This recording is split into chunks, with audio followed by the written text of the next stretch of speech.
Hello बच्चों, how are you? I hope all of you are good. तो बच्चों, हम बात कर रहे हैं ट्रिग्नोमेट्रिक इनइक्वेशन एंड इक्वेशन के बारे में। तो इस सीरीज में हम लोग का आज लेक्चर नंबर 14 है, जिसमें हम लोग बात करेंगे ट्रिग्नोमेट्रिक इनइक्वेशन और कुछ ग्राफिकल प्रॉब्लम्स के बारे में। काफ़ी लेक्चर हो चुके हैं, तो हम लोग बिल्कुल अब एंड पोजीशन पे हैं और ये चैप्टर अब फिनिश होने वाला है। बहुत सारे मेथड्स हो चुके हैं, बहुत सारे कॉन्सेप्ट्स के बारे में बात हो गई है। चलिए तो स्टार्ट करते बेटा, और क्वेश्चन नंबर आज स्टार्ट करते हैं क्वेश्चन नंबर 68 से, जो कि एक इनइक्वेशन प्रॉब्लम है। क्वेश्चन बोला गया, find the solution set of inequation 4 times sine square x minus 8 times sine x plus 3 which is less equal to 0। और जो हमारा आंसर आना चाहिए वो x की वैल्यू 0 से 2 पाई के बीच में होना चाहिए। इसके बारे में बात करनी है, ठीक है। तो चलिए स्टार्ट करते हैं। तो जो क्वेश्चन दिया गया है वो दिया गया है 4 टाइम्स साइन स्क्वायर एक्स है माइनस 8 टाइम्स साइन एक्स है plus 3 which is less equal to 0।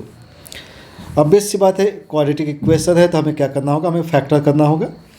तो फैक्टर करते हैं तो ये हो जाएगा 4 टाइम्स साइन स्क्वायर एक्स हो जाएगा माइनस 6 टाइम्स साइन एक्स हो जाएगा माइनस 2 साइन एक्स कर लेते हैं और प्लस 3 इज इक्वल टू 0 हो जाएगा। यहाँ से हम 2 साइन एक्स कॉमन ले सकते हैं, तो वैल्यू आएगी 2 साइन एक्स माइनस 3 आ जाएगी, ठीक है। और माइनस यहाँ से 1 कॉमन लिया तो 2 sine x minus 3 which is less equal to 0। बेटा लेस इक्वल टू 0 है, तो जो वैल्यू है इन इक्वेशन की वो है 2 साइन एक्स माइनस 1 आ गया है, और ये जो वैल्यू है 2 sine x minus 3 which is less equal to 0, ठीक है। मीन्स यहाँ से अगर देखा जाए तो ये 2 साइन एक्स माइनस 1 बाई 2 कर सकते हैं, 2 अगर हटा दिया जाए तो, और यहाँ से 2 हटा दिया गया तो साइन एक्स माइनस 3 बाई 2 आएगी which is less equal to 0। हमने कांस्टेंट को बाहर निकाल के एलिमिनेट किया हुआ है। अब बात क्या आती है कि अगर एलिमिनेशन हो चुका है तो अब इस ब्रैकेट की बात करते हैं। ये जो ब्रैकेट है, इस ब्रैकेट की वैल्यू ऑलवेज भी निगेटिव होगी, क्योंकि साइन एक्स की वैल्यू मैक्सिमम 1 हो सकती है।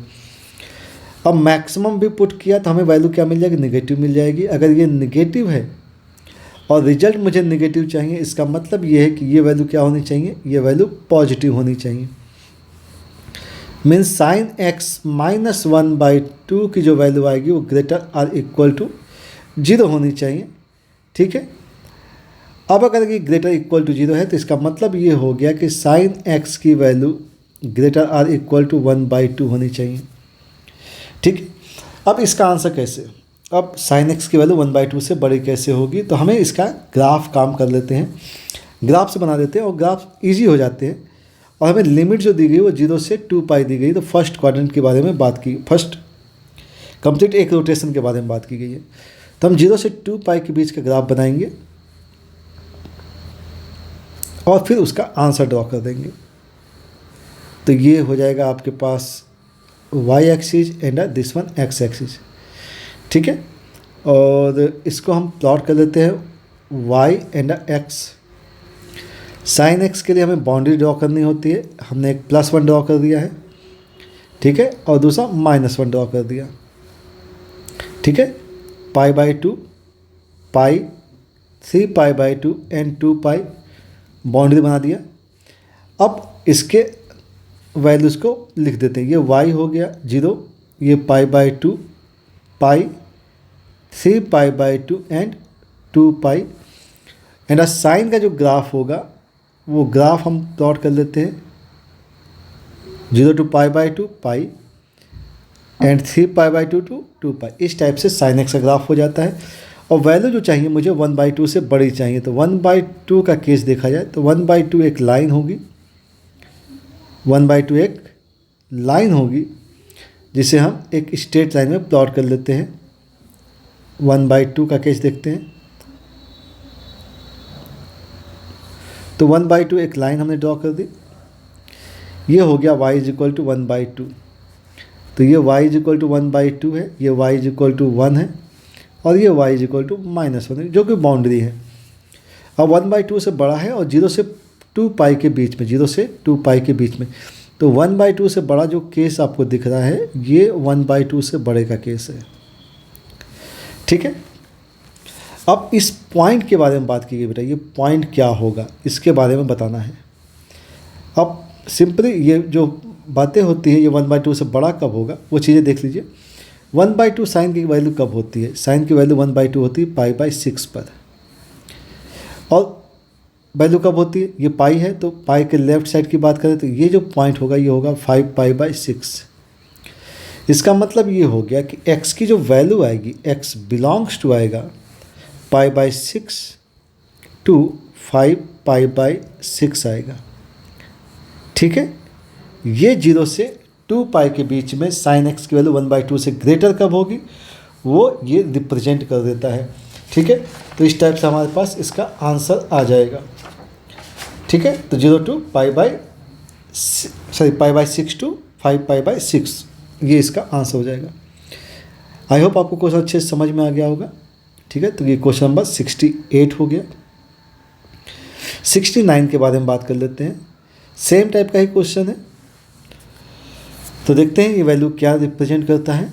तो ये देखिए 2 cos स्क्वायर एक्स है, तो 2 cos स्क्वायर एक्स है तो हम इसे ऐसा भी लिख सकते हैं 2 times 1 minus sine square theta लिख सकते हैं, प्लस साइन थीटा है एंड अब -2 which is less equal to 0 हो जाएगा। यहाँ से देखा जाए तो ये माइनस का 2 साइन स्क्वायर थीटा आएगा एंड अब प्लस साइन थीटा आएगा which is less equal to 0 हो जाएगा। -2 साइन थीटा अगर हमने कॉमन ले लिया, -2 साइन थीटा कॉमन ले लिया तो यहाँ जो वैल्यू बचेगी वो बचेगी साइन थीटा माइनस यहाँ बचेगा 1/2 which is less equal to 0। ठीक है, मीन्स यहाँ से जो वैल्यू मिलनी चाहिए वो साइन थीटा मिलेगा और साइन थीटा -1/2, -2 को एलिमिनेट किया तो वैल्यू ग्रेटर आ जाएगी। ठीक है, इसका मतलब है कि नंबर लाइन की बात करें तो साइन थीटा की जो वैल्यू है वो आपको एक 0 मिलेगी और एक मिलेगी साइन थीटा की वैल्यू 1/2। ग्रेटर का साइन है मतलब 1/2 से ग्रेटर होना चाहिए या 0 से छोटा होना चाहिए। ठीक है, 2 केस आएंगे यहाँ पे, या तो साइन थीटा की वैल्यू 0 से छोटी होनी चाहिए या साइन थीटा की वैल्यू 1/2 से बड़ी होनी चाहिए, लेकिन लिमिट दिया हुआ है। लिमिट कहाँ है? π/2 से 3π/2। ओके, चलिए तो हम लोग ग्राफ ड्रॉ करेंगे π/2 से 3π/2 के बीच में और बात करेंगे कि नेगेटिव कहाँ है और पॉजिटिव 1/2 से बड़ा कब है। चलिए तो साइन x के लिए again x axis y axis plot कर देते हैं, बाउंड्री इसकी। ठीक है ना, ये π/2 पाई 3π/2 2 पाई। ठीक है, अब इसके हम लोग नाम लिख देते हैं। ये 0 हो जाएगा, ये π/2 होगा, ये पाई हो जाएगा, 3π/2 है एंड 2 पाई है। ओके, साइन का जो ग्राफ ड्रॉ होता है वो ग्राफ ड्रॉ होता है कुछ इस टाइप का।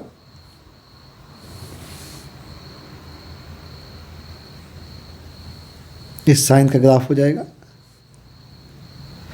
हमें एक्चुअली जो बात करनी है वो बात करनी है कि भाई साइन एक्स की जो वैल्यू है π/2 मतलब यहाँ से लेकर के यहाँ तक की बात करनी है।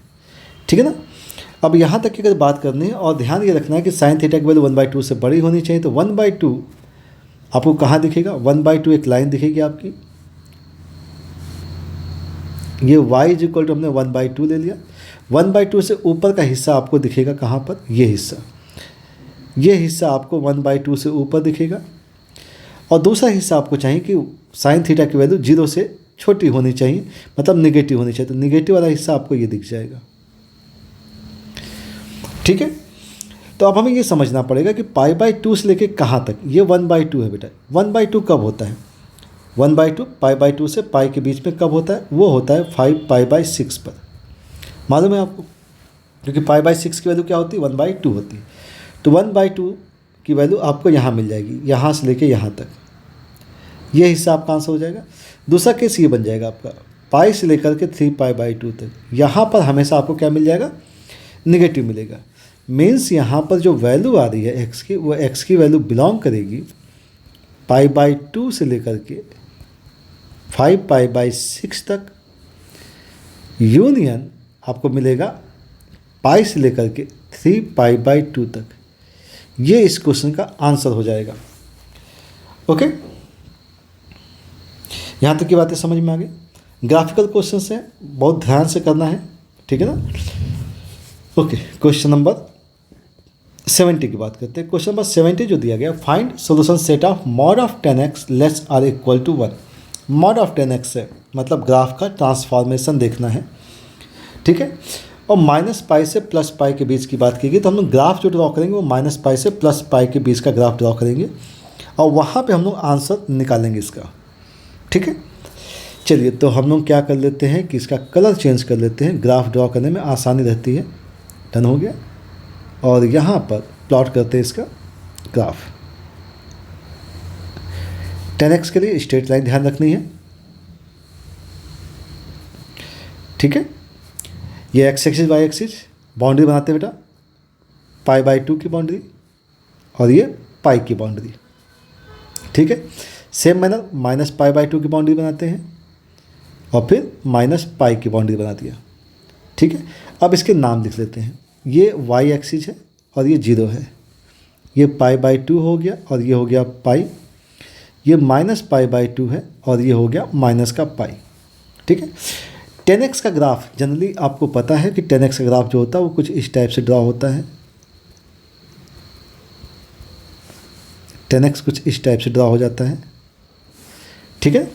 ऐसे हम यहाँ पे आ जाते हैं और यहाँ पे भी आ जाते हैं। ध्यान रखिएगा, 10x का ग्राफ ड्रॉ कर दिया है। अब हमें चाहिए क्या, हमें चाहिए मॉड ऑफ 10x। तो मॉड ऑफ 10x क्या होगा, जो निगेटिव पार्ट है वो कैंसिल हो जाएगा, जो निगेटिव पार्ट है वो कैंसिल हो जाएगा और पॉजिटिव आ जाएगा, मतलब इसका रिफ्लेक्शन आ जाएगा आपके पास ये, और ये आ जाएगा। ये मॉड ऑफ 10x है। एक मिनट, थोड़ा सा क्लियर कर देते हैं। ये मॉड ऑफ 10x आ गया, ठीक है। सेम मैनर आपके पास ये आ जाएगा और दूसरा आ जाएगा आपके पास ये ध्यान रखिएगा, जो येलो कलर में हमने ड्रॉ किया है वो है मॉड ऑफ 10x। अब हमें करना क्या, मॉड ऑफ 10x की जो वैल्यू होनी चाहिए वो 1 से छोटी होनी चाहिए। तो 1 से छोटा होने के लिए हमें क्या चाहिए, हमें एक लाइन चाहिए, ठीक है। अब लाइन हमने ड्रॉ कर दी, 1 ड्रॉ कर देते, ये हमने कर दिया 1, ये हो गया y = 1, एक लाइन हो गई। अब इस y = 1 लाइन ने क्या किया है, इसको कट किया है, इस पॉइंट पे कट किया है, ये पॉइंट कट किया है, ये पॉइंट और ये पॉइंट। तो इस ग्राफ का जो हिस्सा है वो 1 से छोटा होना चाहिए। तो 1 से छोटा होने का मतलब ये हिस्सा आ गया, ये आपके पास केस बनेगा। ऐसे ही ये केस और ये केस, ठीक है। अब ये केस बन तो रहा है, लेकिन हम x की बात करनी है, तो x पे कहाँ तक काम करेगा, x पे काम कहाँ तक होगा। तो x पे काम ये देखो, ये हिस्सा, ठीक है ना। इसको कलर चेंज करते हैं, ज़्यादा क्लियर होगा। ये हिस्सा चाहिए मुझे, ये हिस्सा चाहिए यहाँ तक। इसके बाद ये हिस्सा चाहिए यहाँ से लेके यहाँ तक, ठीक है ना, और यहाँ से यहाँ तक ये हिस्सा अपने को चाहिए। अब ये पॉइंट्स के वैल्यू निकालनी पड़ेगी, क्योंकि देखो -π तो हमें मालूम है, ये पॉइंट अपने को चाहिए, ये पॉइंट चाहिए अपने को, ये पॉइंट्स की रिक्वायरमेंट है और ये पॉइंट्स की रिक्वायरमेंट है। तो अब इस सी बात है कि ये जो 1 कट कर रहा है, y = 1 कट कर रहा है, 1 कहाँ कट करेगा, 1 कट करेगा π/4 पर, और इधर -π/4 पर कट करेगा। ऐसे यहाँ पे कट किया है, तो ये पॉइंट जो आया π/2 और पाई के बीच में कब आएगा, 3π/4 आएगा, और ये पॉइंट आएगा -3π/4। तो हमें आंसर अगर लिखना है तो आंसर को क्या लिखना है, आंसर लिखना है। तो आंसर हम लिखेंगे कि जो x की वैल्यू है वो बिलोंग करेगी -π से लेकर के -3π/4, ठीक है, यूनियन -π/4 से लेकर के +π/4, यूनियन 3π/4 से लेकर के पाई तक। ये सारे क्वेश्चंस, ये सारे सेट्स जो होंगे वो ये रिप्रेजेंट करेंगे कि मॉड ऑफ 10x की value less or equal to 1 होगी। ये वैल्यू होगी -π से +π के बीच में। ठीक है, तो ग्राफ्स बहुत ध्यान से समझिएगा। मॉड ऑफ 10x होता है तो ग्राफ का हमेशा ट्रांसफॉर्मेशन होता है, और जो नेगेटिव y एक्सिस होता है, जो नेगेटिव y एक्सिस होता है वो रिफ्लेक्ट होकर के पॉजिटिव y एक्सिस में चला जाता है, तो y कभी नेगेटिव नहीं होता है इस केस में। ठीक है, तो मॉड ऑफ 10x की बात हो गई। चलिए कुछ क्वेश्चंस और देखते हैं हम लोग यहाँ पे। तो ये क्वेश्चन नंबर हो गया हमारा 70।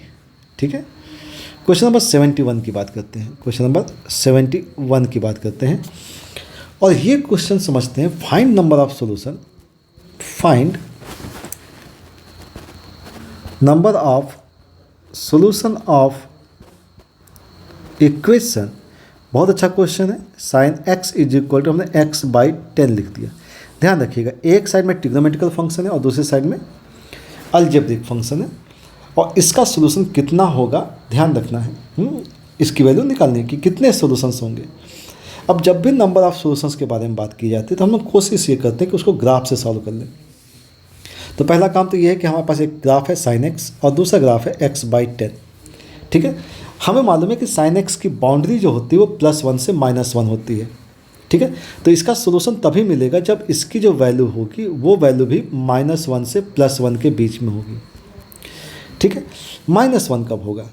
जब x की वैल्यू -10 होगी, x की वैल्यू -10 होगी, और 1 कब होगा? जब x की वैल्यू +10 होगी। ठीक ना, मतलब +10 के बाद की चीज़ें जो होती हैं वो sin x के बाहर हो जाएंगी, और -10 से पहले की चीज़ें जो होंगी वह भी -1 के बाहर हो जाएंगी। चलिए, तो अब इस चीज़ों को समझते हैं और ड्रॉ करते हैं। तो ग्राफ ड्रॉ किया जाए। डन। तो sin x को ड्रॉ करना है, तो sin x ड्रॉ करते हैं।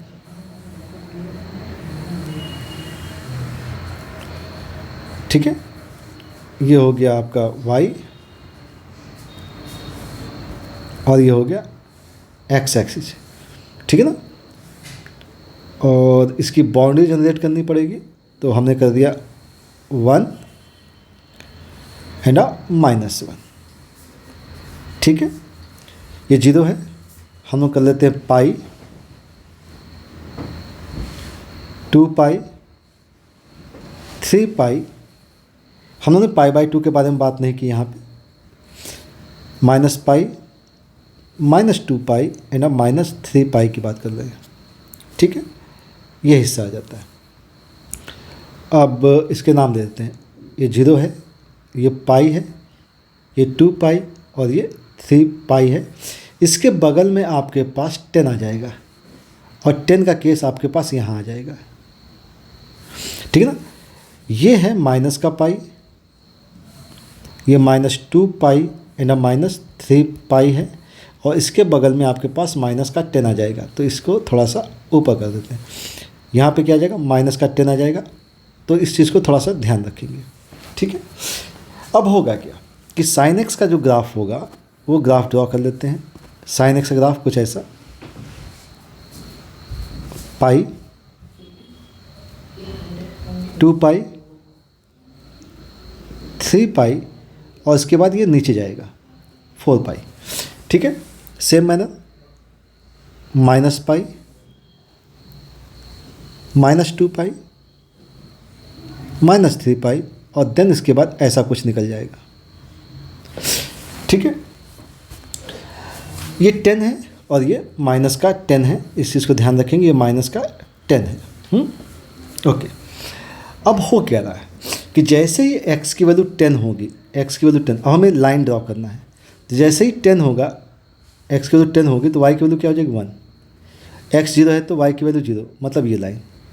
और इसको ड्रॉ करने के लिए हम क्या करते हैं? रेड कलर का यूज़ कर लेते हैं या कुछ और कलर। ठीक है, अब देखिएगा, इसको ड्रॉ करना है, ध्यान से देखिएगा। और हम लोग इसको लाइन ड्रॉ करते हैं, इस पॉइंट और इस पॉइंट को ज्वाइन करते हैं।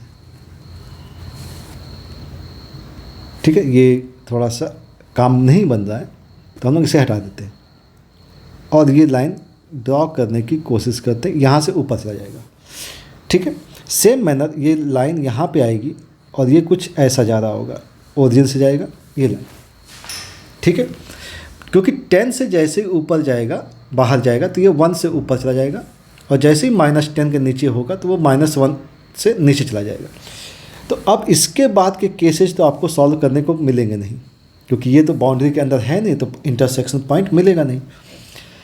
अब जो इंटरसेक्शन पॉइंट्स हैं वो ये हैं आपके पास, देखिएगा, एक पॉइंट आपको ये मिल गया, दूसरा पॉइंट ये है, तीसरा ये है, और फोर्थ ये है, फिफ्थ ये है, 6 ये है, 7th है।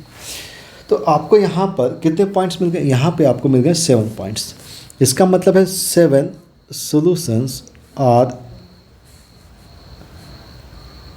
Present in question. ठीक है ना? तो इस क्वेश्चन के कितने आंसर्स आ जाएंगे? 7 आ जाएंगे। तो आई होप आपको क्वेश्चन अच्छे से समझ में आ गया होगा। ठीक है, तो ये ग्राफिकल क्वेश्चंस के बारे में बात हो रही है, बहुत सारे क्वेश्चंस और भी आएंगे। तो देखिए, हम लोगों ने इस चैप्टर में ट्रिग्नोमेट्रिक इक्वेशन, इनइक्वेशन, सारी प्रॉपर्टीज, सारे फंक्शंस, ग्राफिकल मेथड भी सॉल्व कर ली, सारे की सारी चीज़ें सॉल्व हो चुकी है। तो आई होप आपको सारी चीज़ें समझ में आ गई होंगी। ठीक है, अब क्या होगा कि अब देखिए, ये चैप्टर तो हो गया फिनिश। अब इसमें क्या करना है, अब हम लोग को इसमें क्वेश्चंस ऐड करने हैं। तो जो भी PYQ के क्वेश्चंस होंगे, जो भी और भी क्वेश्चंस आएंगे, जो अच्छे क्वेश्चंस होंगे, जो भी इधर उधर से हम लोग को मिलेंगे, हम उसको अपलोड करेंगे। तो अब क्वेश्चंस इस टॉपिक के केवल क्वेश्चंस सॉल्व होंगे, क्योंकि कोई भी कंडीशंस बची नहीं है, सारी चीज़ें हो गई, एक्सट्रीम वैल्यू प्रॉब्लम्स भी हो गई। ठीक है, तो ध्यान से इस कंप्लीट लेक्चर को देखिए, समझिए। बहुत सारे क्वेश्चंस हैं जो कि PYQ में आए हुए हैं ऑलरेडी, इसमें क्वेश्चंस बहुत अच्छे हैं। ठीक है, तो चलिए अब हम बात करेंगे नेक्स्ट कोई और टॉपिक के बारे में, कोई और चैप्टर होगा। ठीक है, थैंक यू फॉर वॉचिंग।